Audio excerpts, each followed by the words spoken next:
to the quad. I've already sorted the XC60 lead and the capacitor. So now I'm doing the motor pads and we'll move on.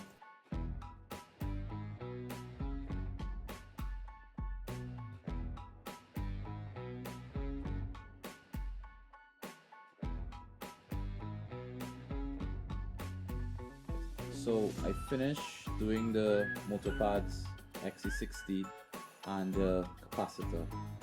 So both of them already with the ESC fitted.